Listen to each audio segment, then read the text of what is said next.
هاي يا حلوين، ازيكم عاملين ايه؟ انا زينب شحاته. لو اول مره تشوفوني ما تنسوش تشتركوا في القناه وتفعلوا الجرس عشان يوصلكم كل فيديو بنزله.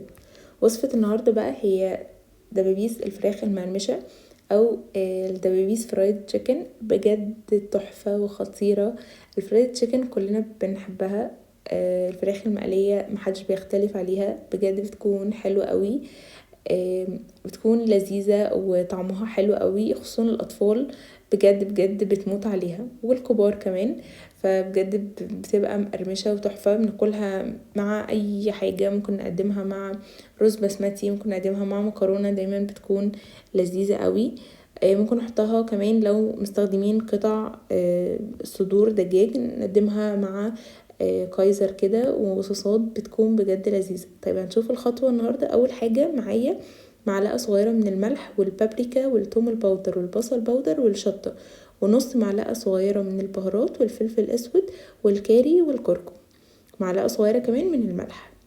كل التوابل دي هنضيفها كده في بولة كبيرة، وهنضيف عليها معلقة كبيرة من الصويا صوص، وبعدين هضيف 2 كوب من المية. في الخطوة دي في ناس بتضيف بيضة، وفي ناس بتضيف لبن، في ناس بتضيف لبن رايب، في ناس بتضيف اللبن وتحط عليه خل. بس المطاعم مش بيستخدموا كل ده، المطاعم بيستخدموا المية، بيتبلوها بالمية وبيحطوها عدد ساعات كتير قوي في التتبيلة دي. المية بتساعد ان هي تكون خفيفة مش تقيلة، وبتساعد كمان ان هي تديها قرمشة اكتر. سواء مستخدمين دبابيس او صدور او اي قطع في الفراخ، يفضل ان احنا نعمل فيها شرايح كده، بحيث التتبيله تدخل جوه يعني اللحم كده، والنسيج بتاع اللحم والطري خالص.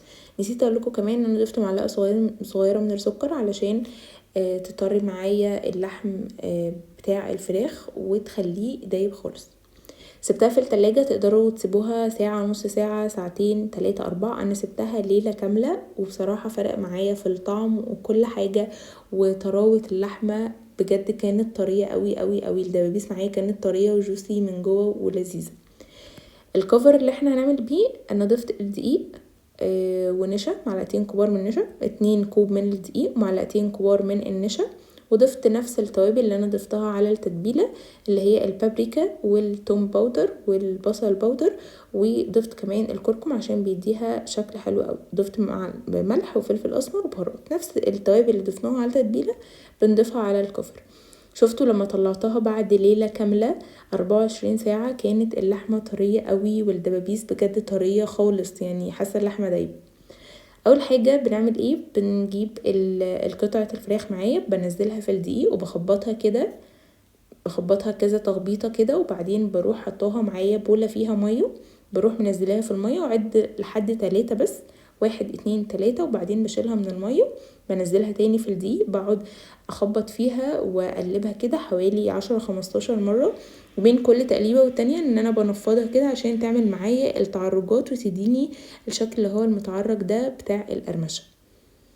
بين كل تقليبة والتانية بخبطها بحيث ان هي يعني تشيل دقيق زيادة وتعمل لي الشكل اللي هو المكرمش ده. بالنسبة للتسوية بقى، انا بسوي الفراخ المقرمشة دايما في حلة صغيرة كده، بحيث الزيت يكون غزير، لازم الزيت يكون غزير. وانزل الفراخ وهي نية، سواء الدبابيس او اي قطعة، بنزلها والنار تكون عالية، وبعدين بهدي النار بخليها متوسطة، بتقعد من 12-15 دقيقة، وبعدين بطلعها. وانا جاية بطلعها بعلي النار علشان ما تشيلش زيت معايا وما تكونش مزيتة. يبقى بضيفها، بحطها الاول في زيت غزير والنار عالية، وبعدين بهدي النار لمتوسطة لحد 15 دقيقة، ببدأ اعلي النار وببدأ اطلعها. يعني ما تحطوش كمية كتيرة في الزيت، من 2-3 على حسب الكمية، علشان الزيت ما يبردش مننا وما يديناش تسوية كويسة. عاوزة اقولكم لما طلعت بجد القرمشة كانت حلوة قوي ومستوية من جوه، وبجد تحفة. لازم تجربوها وتقولوا رأيكم. باي باي.